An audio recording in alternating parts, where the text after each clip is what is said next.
Hello, everyone, and thank you for joining us today. My name is Brecken Branchstrader, and I'm the Senior Editor, Gemstones at National Jeweler. I'm pleased to welcome you to the latest episode of My Next Question, National Jeweler's webinar series, brought to you this month by Midas Chain. Today's session features Editor-in-Chief Michelle Graff in conversation with Stephen Lussier, the Executive Vice President of Brands and Consumer Markets at De Beers Group. Before I turn the discussion over to Michelle and Stephen, just wanted to let our attendees know that if they have a question, they can drop it into the Zoom Q&A box at the bottom of their screens. I'll be back on after the discussion to share any questions with our panelists. Also, today's session is being recorded and will be available on the National Jeweler website on Friday, March 11th. Now I'll turn it over to Michelle to get things started. Thank you. Thank you so much, Brecken, for that introduction, and a big welcome and thank you to my guest today, Stephen Lussier. Stephen, thank you for joining us live from London this Monday evening-ish where you are. Yeah, absolutely. It's my pleasure. And I've included a little picture of the Queen behind me just to remind people that I am indeed in London today.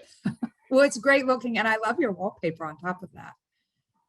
Yeah, that was a hard choice. That took a while, as you can imagine. But I did this whole room just fortunately months before COVID struck, and I ended up spending 2 years working from here. So yeah, timing was good on that front. Yeah, I mean, it looks great. Well, thanks again for joining us. As everyone knows, and I think a lot of people know, you're going to be retiring this spring, end of March, right? Yeah, after 37 years at De Beers, wow. and actually, I guess I started in the diamond business at the ad agency NWR. It would be nearly 41 years, so it's hard to imagine in this day and age. Congratulations. So I want to start kind of at the beginning. We're going to talk more about your time marketing diamonds at De Beers, but I want to start at the beginning. So you received your undergrad from Boston College and your master's at Columbia, correct? When you were first going to school, what did you picture yourself doing? What did you think you wanted to do as a career? Yeah, well, I can tell you one thing. I never thought of it, that I'd be living in London for my whole life, working for De Beers, that's for sure. I mean, when I was an undergrad, I mean, probably like most kids then, you know, I didn't really know what I was going to do in life. I studied psychology at Boston College, and I think primarily because both my father and my older brother were psychologists. So I didn't really do it, I think, because I thought it was the right thing for me. I just thought, well, I got to do something. And I realized by the end of my time at BC that, well, I was really interested in what drove people to behave in certain ways and what things motivated them. You know, that being a psychologist wasn't my thing. And having finished BC, I thought, well, I don't know what else to do. I better go to business school and buy myself a couple of more years to think what to do. And that's how I ended up at Columbia. And I think a lot of people use master's degrees and it just the opportunity to stay in school and figure things out a little bit. Yeah, well, that was certainly my case. But I think actually it sort of worked for me because while I enjoyed that bit of my education at BC in psychology, I think I found that in the business world, that actually the world of advertising was something that blended what I had learned before about behavior and motivation and desires and what drives you to act in certain ways, and actually the world of business. But through advertising, I sort of merged those two bits of education together, and I think probably by luck and by chance, I found out, you know, I found my way into what really interested me, and you know, has driven and motivated me for the better part of 4 decades now. So there was nobody in your family was involved in the jewelry business, no jewelry store owners, diamond dealers, because we see that a lot in the business. When you ask people, how did you get into this business? A lot of times it's, my father was in the business, my grandfather. So none of that for you. Yeah, no, my ending up in the diamond world was purely and totally accidental. You know, it's funny, what I do remember from my association with De Beers days. I certainly remember the De Beers ads at the time.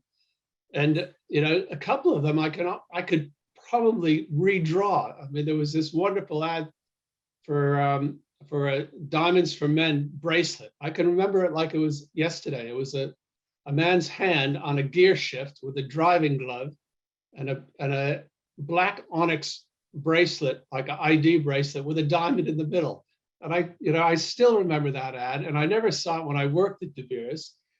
And of course, I remember those diamond engagement ring ads at the time that had the little box in the left that it said like quarter carat, half carat, 1 carat. It had like price ranges. And I still remember looking at that thinking, oh, how much money will I need if I got to buy the diamond engagement ring? So I had some association with it, but through what turned out to be my end of the business rather than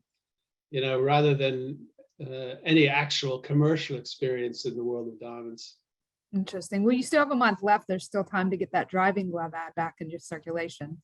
Yeah, I did think I might try to get the ID bracelet made up while I still have some influence.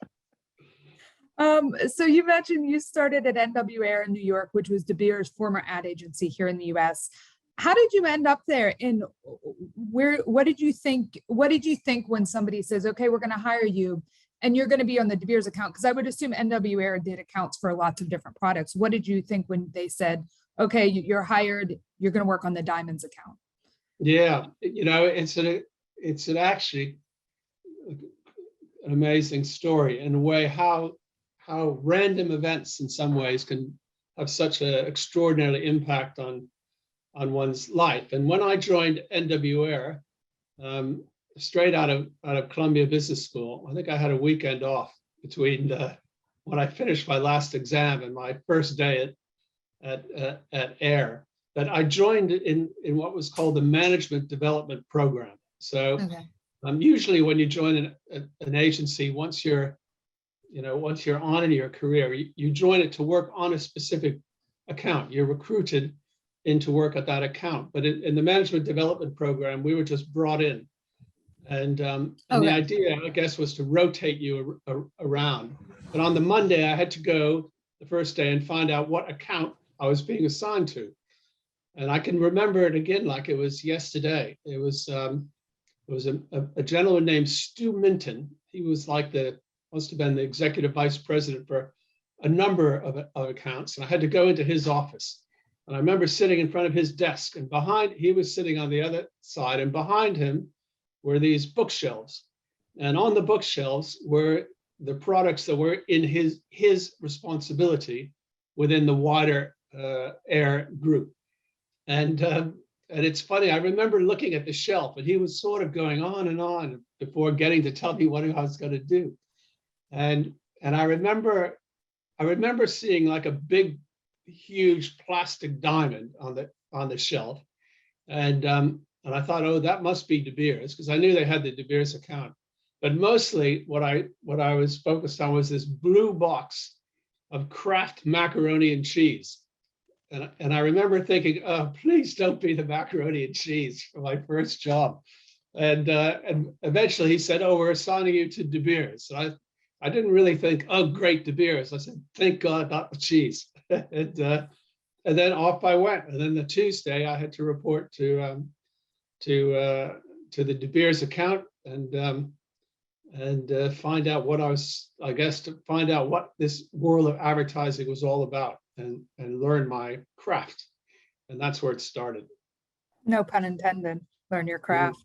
Indeed. So yeah, that's very interesting. So this was the 1980s. So for nostalgia's sake, can we reminisce a little bit about what advertising was like then? What message was De Beers trying to send about diamonds in the US market at that time? And what vehicles were most popular for sending them? I mean, obviously this was well before there was any Instagram, even internet. So what was the message De Beers was wanting to send at that? You're so right about the unbelievable change in the world of marketing from those days. And there are days when we're wrestling with this unbelievably fragmented media world that we live in now that, I rather long for the days when there was ABC, NBC, and CBS, and, and sort of 15 magazines, and you could pretty much work out your schedule in January and you were done for the year in terms of media placements. And if you ran an ad on TV, everybody saw it the next day. I mean, as someone who works in media, I agree. It was kind of nice to just write a story and put it in a magazine and just know everyone would see it there. Now it's like a whole nother job of like writing something and making sure people see it. But anyway, I digress. I'm sorry. Yeah, but you're so right. I mean, the world of delivering has changed dramatically. Yes. And sometimes the form of what you, as a result, the form of what you have to deliver, how you package your ideas and content, has to change to meet that medium. But, at the core of it, what you need people to believe is in some ways a constant, and there are things that are very constant, and then there are new parts of the diamond world where we need to create new content. So if I look back particularly at the time that I joined, it was actually quite interesting, because that was still a time when diamond engagement rings were the sort of majority of the market. And the task we were set out to do was almost like a classical brand management in a packaged goods company, is saying, okay, you've got a really strong position with consumers in this area.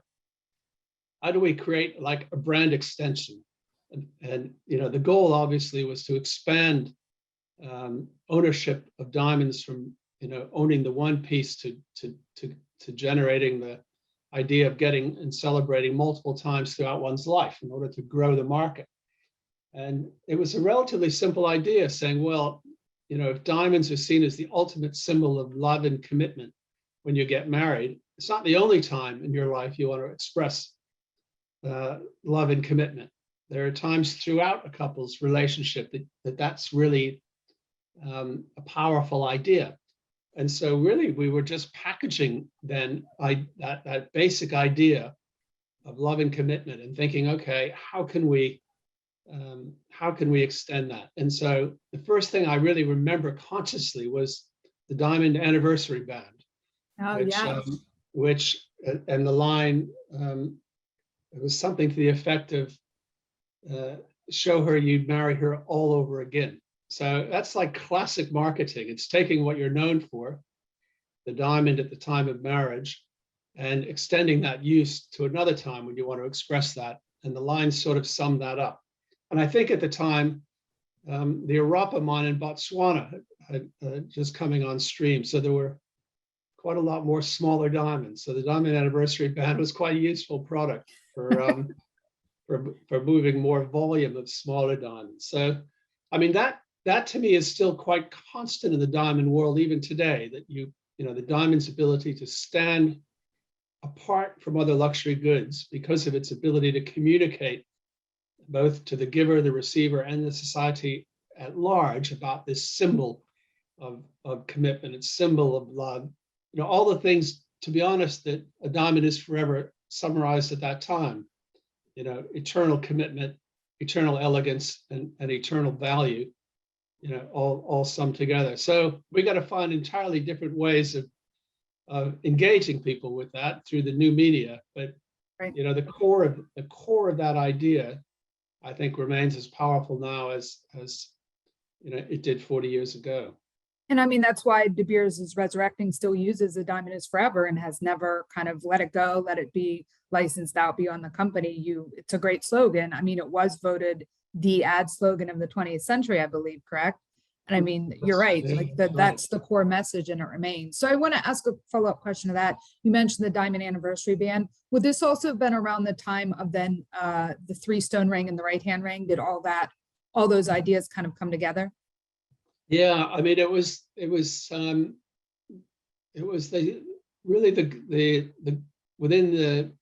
the group deciding how do we generate a continuing growth strategy in what people would say at that time, the American market, it's a mature market. Little did we know how much growth there was in there over those decades. But to to generate growth in a new market, you need to create new uses or new products that and attach those to core needs that consumers have. And if you don't have a real consumer need, then nothing really works anyway. But if there's a genuine need and desire that you're seeking to help consumers fulfill, then it can work well. And with the diamond sector, it was a combination of this occasions and products. So how could you create new occasions for giving and receiving that are relevant to this core idea of love and commitment? And when people talk about that, they often say, oh, they focus a lot on the woman because she's the receiver. But you got to remember, there's a lot in it for the giver. And the reason men are interested in giving diamonds over and over, and the reason we're able to develop that through their life, is that it's a really good product to give, because people are always happy when you give it. And if you think for a moment about men, giving a present's really nerve-wracking for the giver, because there's nothing worse than when you give something and it goes down, as we would say, like a damp squid. Huh? It's like, ugh, you feel horrible as a giver. Where with a diamond, you never feel horrible. So developing new occasions to give is a powerful way to grow the market, and then linking that with new products that consumers don't already own. So you need to have something different and new, otherwise why would you buy more? And so that's where all of those product campaigns came from. I mean, things like the diamond tennis bracelet, the diamond solitaire necklace, the right-hand ring, the 3-stone ring, journey. There's a long list of developing new products, sometimes linked with occasions, that would help drive consumer action. And those things drove continual growth in what would otherwise have been a mature market.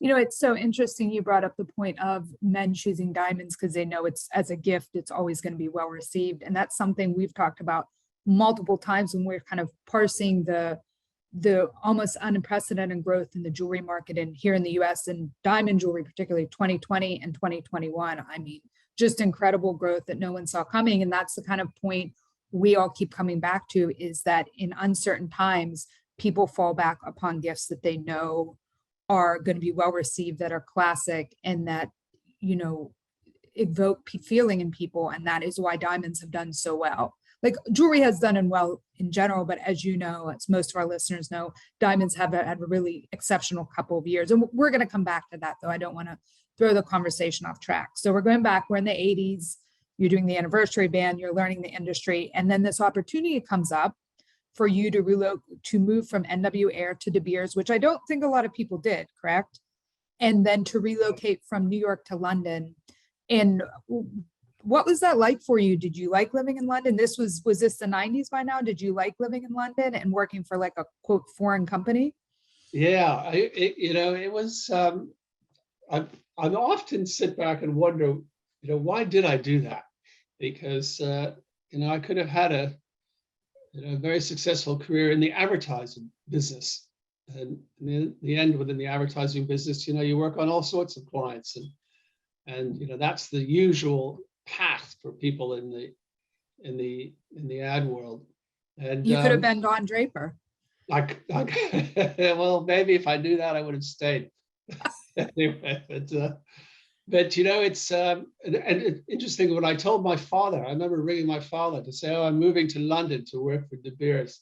I remember him saying to me, "Oh, geez," it was like silence for a while on the phone, and then he said, "It's very backward over there." It was like in horror that I was leaving the States. But I think for me, I tend to react and make big decisions on what feel right rather than over-intellectualizing them. And my feeling really for moving to De Beers at the time, or moving to England, is that it was going to be an adventure. And it was the ability, I knew De Beers, a little bit, so I was already sort of hooked on on the world of diamonds and what they meant to consumers. So I knew I would enjoy the work, but that wasn't really sufficient. It was, moving a country, you do it for more than just that. And for me, it was about this sense of adventure of going to a different continent and having the opportunity to engage with people from all different cultures. De Beers in its marketing world was a global organization with Right. Europeans and Japanese, and I thought, well, it's going to be mind-opening for me. It'll be an enriching experience. I also agreed to stay for somewhere between 2 and 3 years. I was going to say, did you, when you went, you probably thought, oh, I'll do this for like maybe 5 years and then come back? Yeah, well, they said you had to stay 3 years because it wasn't easy to get someone into the UK then. So with the visas and everything. So they said, if we're going to go through the effort, you have to stay 3 years. And I said, oh, okay. And I sort of thought, what are they going to do? Take my passport away if I don't? But I only had that short time frame in mind at the time. I never imagined that, at the time, I couldn't imagine making a decision to never come back. That would have been, probably wouldn't have gone if someone told me you're never coming back. But things have a way of working out differently than you think. Here you are 30 years on sitting with a picture of the Queen behind you. Exactly. So was there ever a point though, I mean, obviously you obviously stayed the whole time. Was there ever a point though in your career in these 37 years that you ever seriously considered leaving De Beers because you were just, tired of doing the same thing? You wanted to do something else. You'd gotten kind of bored with it to an extent. Was that ever something that came into your mind? Yeah, I think probably with everybody that stays so long in a company, there are certain points where you make I guess decisions that are much more longer term in their impact. And so originally, in my view, I was just going through a few years. So the first big decision comes at about somewhere around 3 to 5 years. We're thinking, well, I've now done what I said, so what am I going to do? And then in your mind, you have to think, well, this is going to be a different type of commitment. So you think about it then. The very clever thing about De Beers in that era was, we were all based in London. We were called market controllers, and we had responsibilities for different markets. So when I moved to England, I was responsible for US and Canada. But all the markets of the world were also managed out of the London office. So just when you were thinking, okay, this is beginning to feel like routine, they'd say, well, we want you to now take over responsibility for Japan. And you go, geez, that sounds fascinating. And so very cleverly, they were able to time the sort of point when you were beginning to think with doing something else, and they'd give you something else to do in a way that was so different culturally from what you were doing. That it almost seemed like a new job. Exactly. It sounded like a new job, but without a little bit in the comfort zone because you knew enough. But in terms of your day-to-day experience, completely different. And and that's what they did to me then. They assigned me to the Japanese market, which at that time, around the end of the 80s, beginning of the 90s, was boom time in Japan, if you remember back to that era. And for me, it was like, I had never been to Japan. And suddenly, I'm immersed in that country and that culture and the trade partners. And there you go. Any thought of going home disappears. And so that happened to me a couple of times at De Beers, where at those pivotal points, they gave me something else to do that just was so fascinating that I wasn't going to go anywhere else. I think as we already mentioned a little bit, obviously your job marketing has also changed a lot in those years, like the way you marketed diamonds, the vehicles for marketing diamonds, even though the message stayed the same, the vehicles for marketing diamonds have changed so much. That's also always seeming like a new job to have to adapt to digital and social media and incorporate all those things into your marketing message and how you're going to distribute that message. Yeah, it's I tell you, can I even execute, a marketing program today without a full team of people far more knowledgeable than I around how to use all the tools of today? I think that's, where I could have done that even 15 years ago. Yep. And, now I recognize what I don't know and what I do know. So I've got to surround myself with people who have amassed this extraordinary expertise in a very short amount of time. And so they also tend to be, not born when I started working for De Beers on the whole. Don't worry. That's fun in a way. I think my contribution is more around understanding the consumer and what we need to tell them. So, we talked a little bit about the positioning of diamonds in terms of love and commitment. I think the other things that have changed beyond the tools, though, is that there are new opportunities for the right motivational content to continue to grow our market. I mean, I think everybody in America would certainly be familiar with the growing market for women buying diamonds for themselves. Yeah. And you might think, oh, how's that fit with concept of diamonds as a symbol of love and commitment?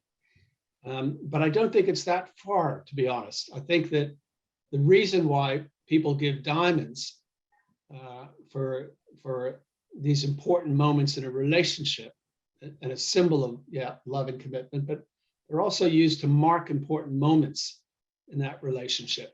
And they can do so because they are inherently precious and of enduring value.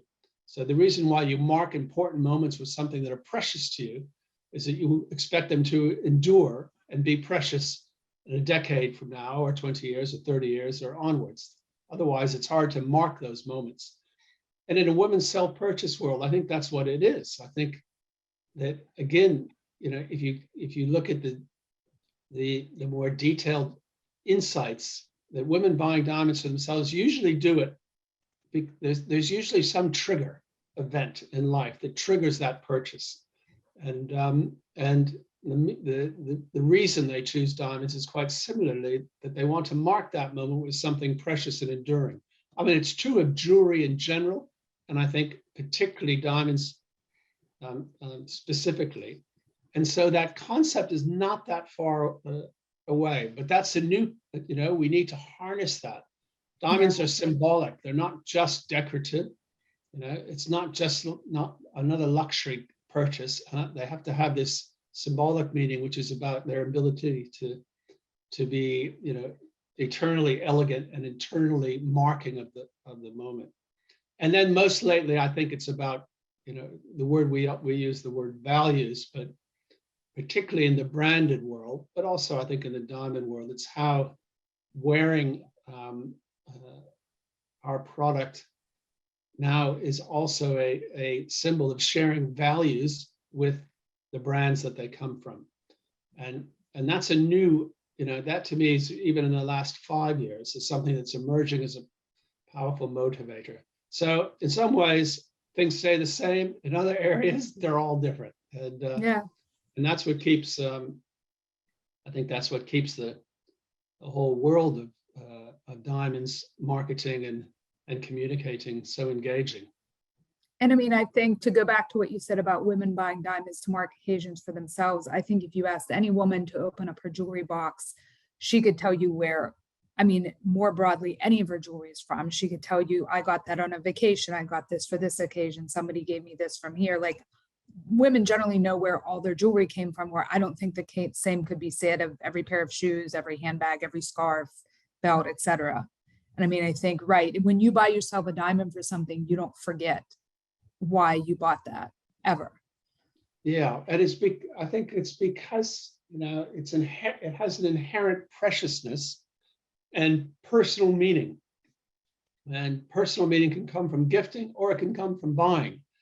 Because when you buy something for yourself that's important to you, there's usually something that you're seeking to remember. And I think that's why diamonds work, because you know, I heard a woman say once, yeah, I bought this diamond earrings, and she was probably 40, late 30s, 40s. So I bought these diamond earrings. The reason I bought diamonds is I want to make sure I remember when I'm like 70, the reason why I bought them. And if they're diamonds, I will remember, you know. Right. And I think it gets back to that sense that she knows that that diamond is going to be valuable when she's 70 and still precious and perceived that way in the world, as well as personal to her. And that's why our product works so well. When we where, you know, if she bought a you know, a pair of shoes, all bets off that she doesn't even know where those shoes are by then, because you know, they're not enduring in that way. They don't endure in their value or in their meaning. Right. So we talked a lot about kind of marketing leading up today, but I want to talk a little bit more specifically about the past couple of years.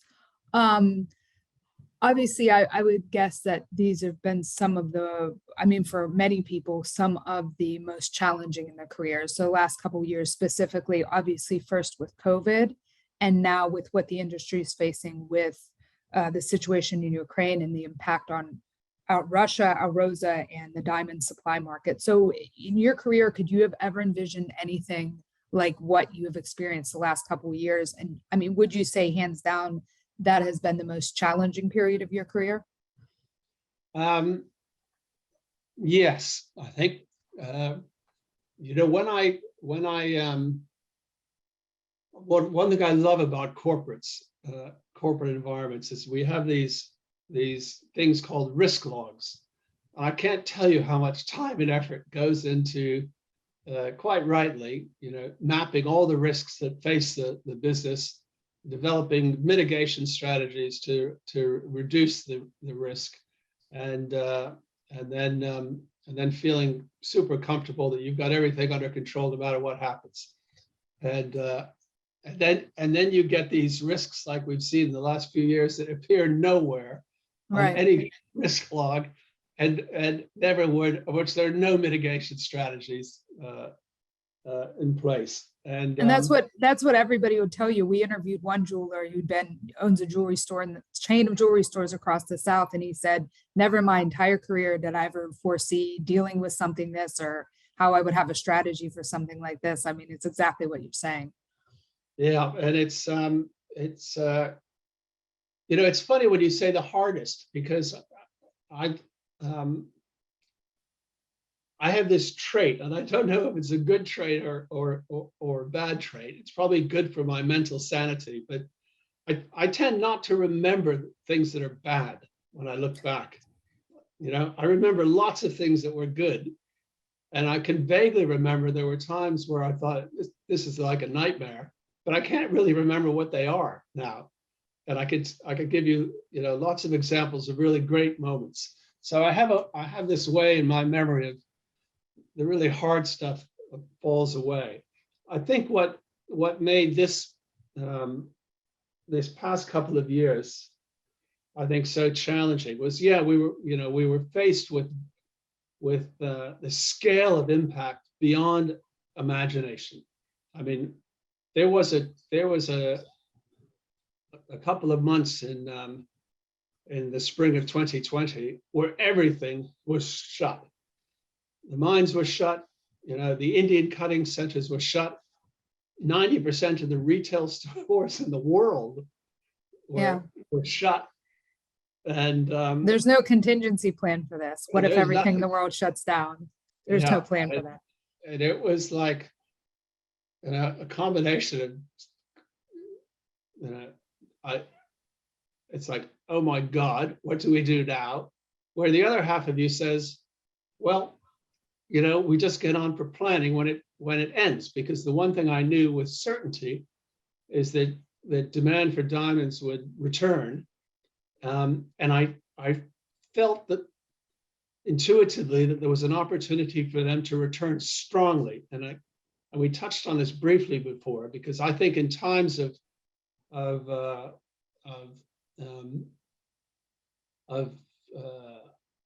sort of emotional crisis, one retreats back to things that are fundamentally important, and particularly in a lockdown, you retreated back to your family. And I intuitively felt that if you didn't get divorced, you were going to give a diamond afterwards. There was that opportunity. So I felt that things were going to come good, and that, I think, was the way in which we could stay focused on planning for that, because I felt it was going to come. We need to be ahead of it and be ready and maximize the opportunity. I can't say I thought it was going to come back quite as quickly and as strongly as it did, but I'm not shocked by it either, because I knew that we knew that our product fulfilled a need that was going to be more powerful as we emerged from COVID, or lived through it even, than before. If you had to ask me what was the hardest part of it all, it was doing it from your computer screen. For me personally, my enjoyment of the diamond world, a big part of that are the people in the diamond world.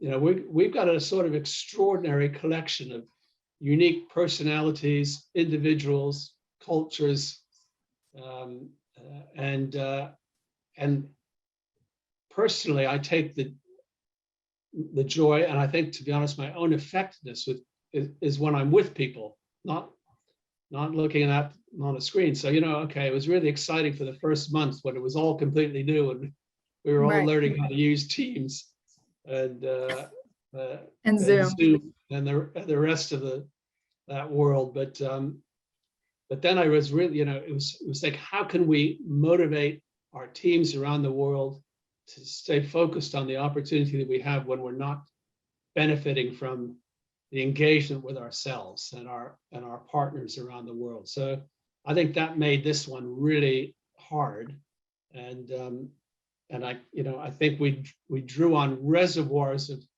goodwill and relationships that existed before, but I often worry hugely about what it would be like, what was it like for those people who joined my teams during this and don't have that reservoir of relationships built up to reach to. It must have been extraordinarily difficult. So I'm pretty happy we're coming out of that, that's for sure. And any problems challenges we have going forward will be easier if we could all get in a room and work them. So I'm pleased, at least here in the UK, that feels like we're out of the COVID world and back into a bit more of a normal world.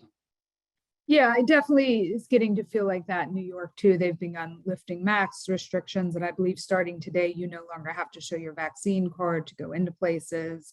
So I think we too here are getting back into kind of a post-COVID reality, I guess. Had you always planned to retire in 2020? Or was this something you wanted to do earlier but put off because of COVID?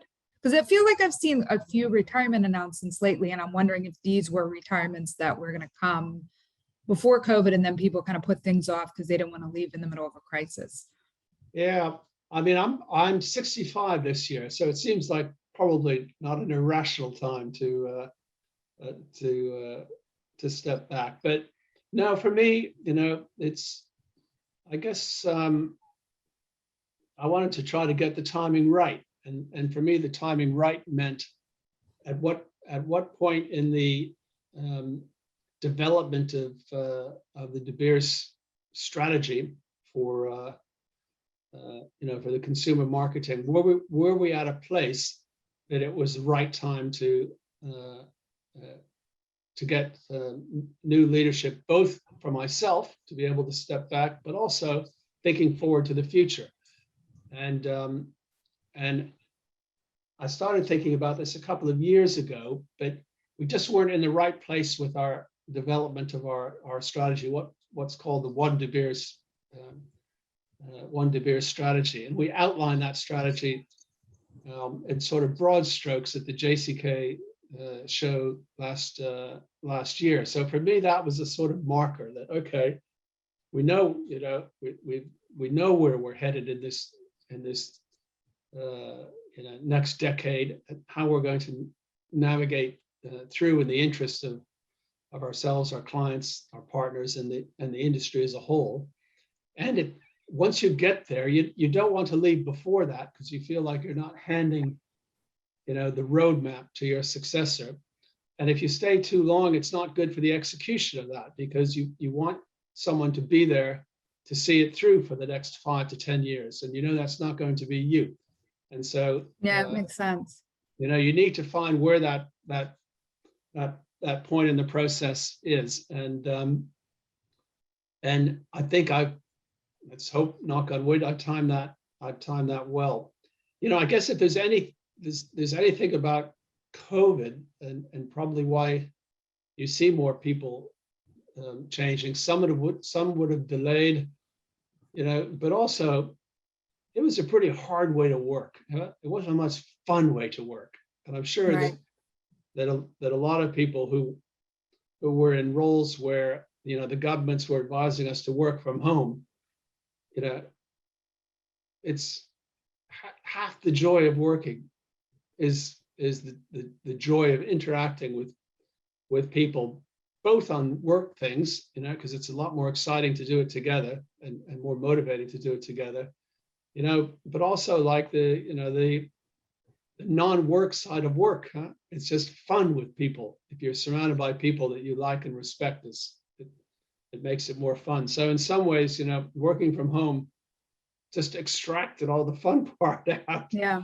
So I think that's why some people left. But for me, it was more to do with feeling that I had the business in a place that it was the right time, not too early or not too late, the perfect time for the next generation. As President Kennedy said, time to pass the torch to a new generation. Although I think he did pass it to, he was talking about it coming to him rather than going away. The point's the same. But you're not going away entirely because you are still going to be in this chair of the Natural Diamond Council, correct? Yeah, I'm still going to stay involved with De Beers as well. But I think as an advisor to the CEO, and then to carry out some roles for him, including the Natural Diamond Council and a few other things where I just think that my experience and really sort of historical knowledge base over all these years can be valuable to the new team. So yeah, I'm not riding off to the sunset in Saint-Tropez quite yet. I've got to I still have more to give, but I at the same time need to recognize that it is time for the next generation to take that De Beers marketing program where I think it can be so successful, and to see that through. It's never a 1 year, 2 year, 3 year effort.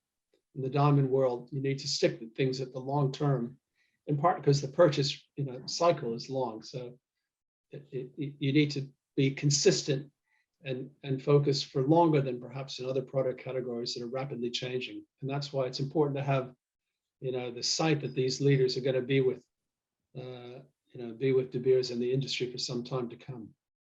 Right. What are you kind of looking forward to your role now with maintaining your role with NDC, Natural Diamond Council? What do you think is going to be the biggest challenge for natural diamonds moving forward? I know a lot of people in the industry, industry leaders haven't been extremely outspoken about the issue with Russia and the diamonds, but I know a lot of people are nervous and they're not sure where we go from here. How do you see that in the situation in Ukraine impacting the demand for natural diamonds going forward? Yeah, I mean, I remain very positive about the opportunities for natural diamonds, but it's going to, the industry has to be extraordinarily flexible, and it has to be able to move quickly to meet the needs of, in the end, consumers. But I think in the middle it'll be retailers and potentially governments, and the ability to move with speed to make sure that whatever governments decide, that the industry can bring those diamonds through the system in a way that meets the requirements of any government legislation, and most importantly, retailers. Retailers are really the driving seat here, And I think we'll have retailers from different countries with very different views about how they want to respond, in this environment. I think from De Beers' perspective, we're, clearly not directly impacted. We recover diamonds from Southern Africa and Canada. We do have our retail stores all around the world. We don't own and operate any stores in Russia, but we do have a franchisee. You would have seen that we're suspending shipments to that franchisee operation in Russia. But our real focus is going to have to be making sure that we're working closely with our site holder clients and making sure that they can deliver what retailers around the world need. And again, I think that's going to be really different market to market to market. So it's going to be a time of making sure we collectively, when I say we, our site holders, distributors further down, are able to respond with speed. And if we do that, then the desire and demand for natural diamonds, we deliver what consumers want, then they should remain strong. I'm going to have one last question before we throw it over to the audience for questions. Are you going to miss working at De Beers full time? For sure, yeah. I mean, it's funny when I told my team, which I did in the middle of January, that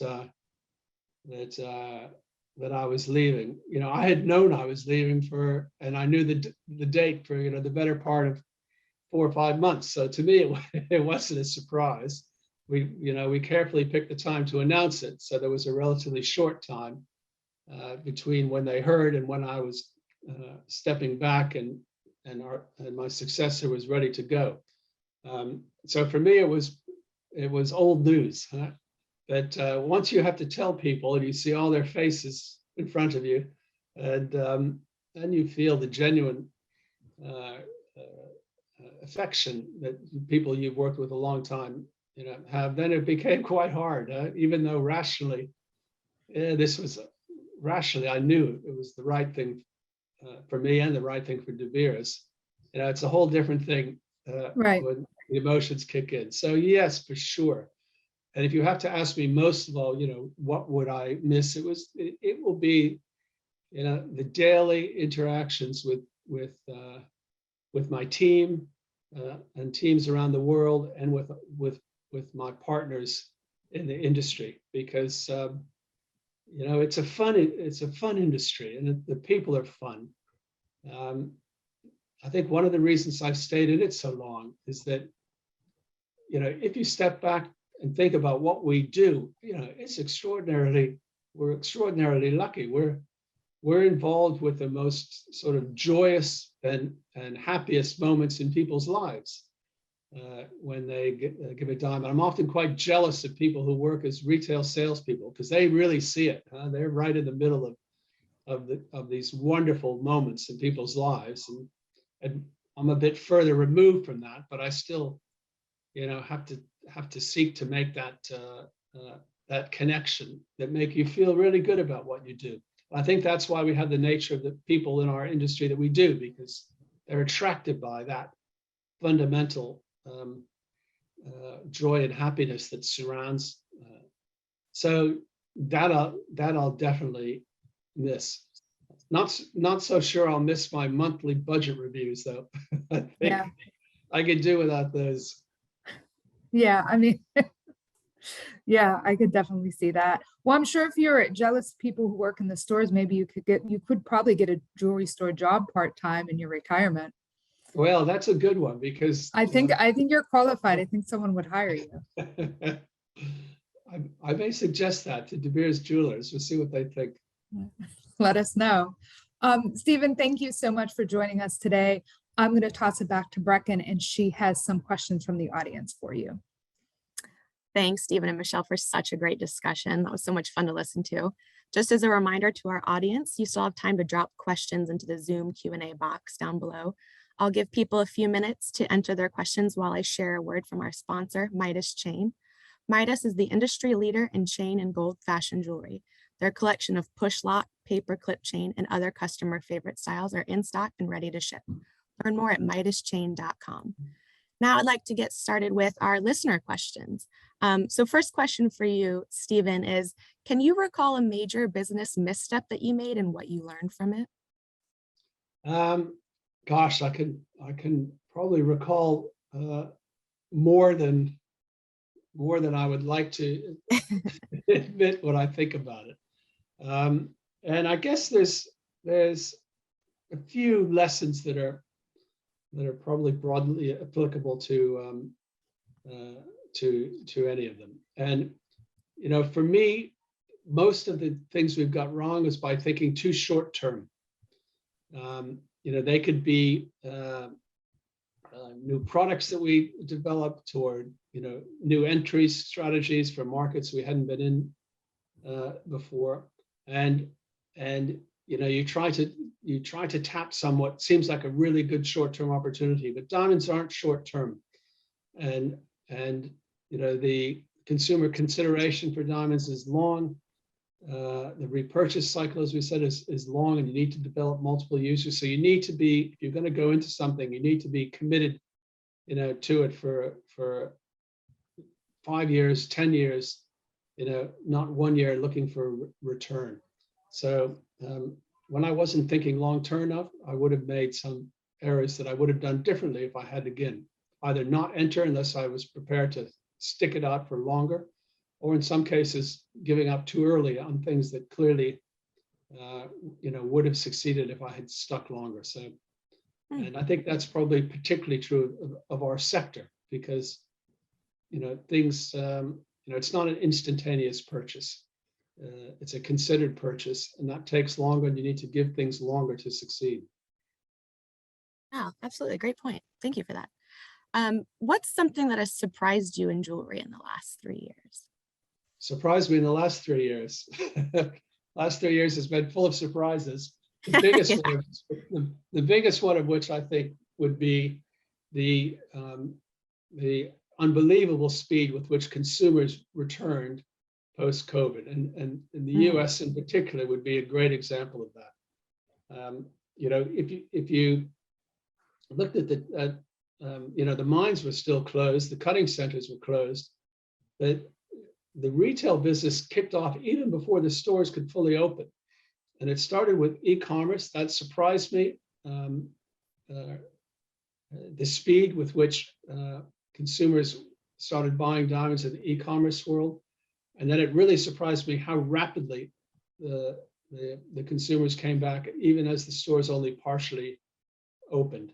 And I guess if I was continuing to be surprised, then when the stores fully opened, the e-commerce didn't stop, and so we ended up with a new segment, or a new in effect distribution channel within the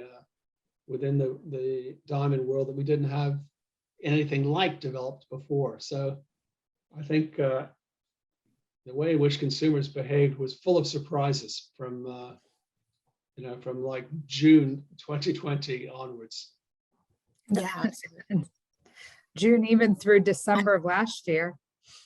Yeah, I mean, it's still, and the first couple of months of this year continue to be super strong. So, Wow. We got a few questions about regarding pricing. So I'm going to start with one that's asking, do the recent price hikes in diamond prices reflect the reality of the consumer market, especially in these times of inflation? yeah, I mean, that's a good question. And to me, the core thing of looking at diamond pricing is you have to look at the underlying level of consumer demand. In the end, it's about supply and demand. That's where the core pricing issues lie. And it's worth stepping back a little bit and looking at what happened over the last 2 years, because I think it's all part of where we are today. And so when the diamond mines closed or reduced production because the Indian cutting centers were closed and there was no demand, were no customers to sell diamonds to. And the Indian cutting centers were impacted by COVID for, a couple of months, really, and then only slowly rebuilt capacity to turn rough into polished. So, but the retailers and consumers came back quicker. And so what happened is basically a decade's worth of inventory that had built up over a long period of time, all those polished diamonds went through to consumers. And so as the cutting centers reopened and the mines reopened, we actually were in a very different place than we were before COVID in terms of supply and demand. And 2021 was exceptional. The demand was exceptional all over the world. I mean, I have not in 40 years seen 20% plus global growth in a single year. It's never happened before.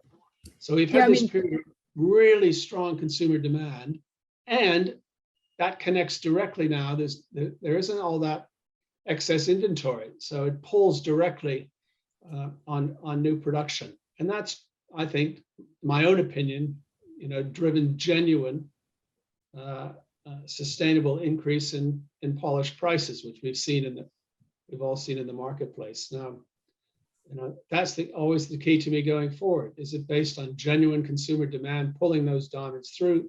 Then that's I think that those sorts of polished prices are really real in that sense that they're demand driven.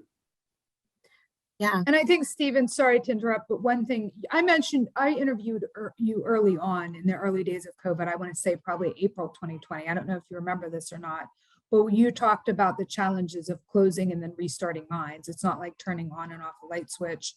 It's a big operation. So when they had to shut down the mines for a while, it's not something you can restart in an afternoon. And that's also, like, as you mentioned, a big strain on the supply chain was the mines that were closed, and then some closed for months. Yeah, and that's, when COVID hit, our first issue was, we have to remember back to that time, was safety. Could we actually operate with and create an environment that was safe for people? In the very beginning, we didn't know how to do that. So the mines had to close in order to create a time for us to focus on the safety of our workforce. And as we worked out how to operate safely, we could restart. But then, even then, to do it safely it meant that you were operating at much lower levels of production than you normally would be. To create, you had fewer people there, they had to be spaced out, et cetera. Yeah, and it's not only is it a slow process to restart a mine, because there's a lot that has to happen to make sure that it can restart safely. We then had to do that in an environment that was radically different in terms of the way in which people could work in order to keep themselves safe as well from a virus that we didn't know that much about and for which we didn't have vaccine. The world has changed dramatically with the availability and rollout of the vaccines in terms of the way in which we can work. Where now we can run it, at full production again in a safe way. But it wasn't the case back then. So, I guess what we didn't all expect is to consumers to come back so quickly. That's what surprised all of us in the industry. And it's good to have a positive surprise rather than a negative one. But yes, that absolutely. was very much the case. So quickly following up on that, where do you see polished prices heading over the next 3, 6, 12 months? You should know from asking De Beers people, we never predict the future Okay. because we'll almost certainly be wrong. But also it's, we're very careful. We don't mind looking backwards and telling you the drivers, but we'll let you work that out for yourself. But I guess the key thing to look at is obviously the strength of consumer demand, and so far, year to date, it's been pretty good. But in this radically changing world that we're in, we always need to be ready for anything. Right. So we're about out of time, but I would like to ask one more question, if that's all right. It is, of course, about lab-grown diamonds. It wouldn't be a conversation about diamonds without a question lab-grown popping up. Of course not. So, right. So we just had, a question of what future do you see for lab growns? Will they end up replacing mined diamonds as the predominant diamond selection? And then on the other hand, how do natural diamonds position themselves to keep consumers interested? Yeah, I don't think that they will in my lifetime, that's for sure. And I'll tell you why. And probably in my children's lifetime as well. It doesn't mean that it doesn't mean I don't think that there's a market for lab-grown diamonds. I do think there's a market. I think, though, it's not necessarily the one we see today. And the core of this to me is what really is a diamond mean to a consumer. And we've spoken a little bit about it before, but I think a core, one of the core parts of why diamonds are desired in the long run is that they have an inherent preciousness that drives an enduring value. And that doesn't mean investment value. I don't think people buy diamonds except at the, at the very high end for investment purposes. But that doesn't mean that, in 20 or 30 years, they don't expect them to be of inherently greater value than what they paid. They certainly don't expect them to be a lot less. So with a natural diamond, which has got an inherent rarity and an inherent preciousness because it comes from nature, that's where that enduring value and preciousness comes from. That just isn't the case with lab-grown diamonds, is that there's no cap on production. The production costs are already very low. The prices have fallen at wholesale 50 to 60% in the last 15 months. And as with any technology product, we should expect that the cost of production to continue to decline as volumes increase. So my own sense is that these two products have been diverging in reality and will continue to diverge from one another. And at a time when natural prices are up 20, lab-grown down 50, you can't say that the same thing. Huh? And it doesn't mean that there isn't a market for them, but I just think it'll evolve into a different one. And the two products will mean different things, but could easily coexist if they do. Right, absolutely. Okay, well, thank you. That's all the time we have today. Thanks again to our guest, Stephen, and to our editor, Michelle, for hosting today. Thanks to our sponsor, Midas Chain. My next question will return Tuesday, March 15th at 2 p.m. Eastern, when I will be interviewing Angie Ash and Jimmy DeGroot about how retailers can get their stores ready for Mother's Day.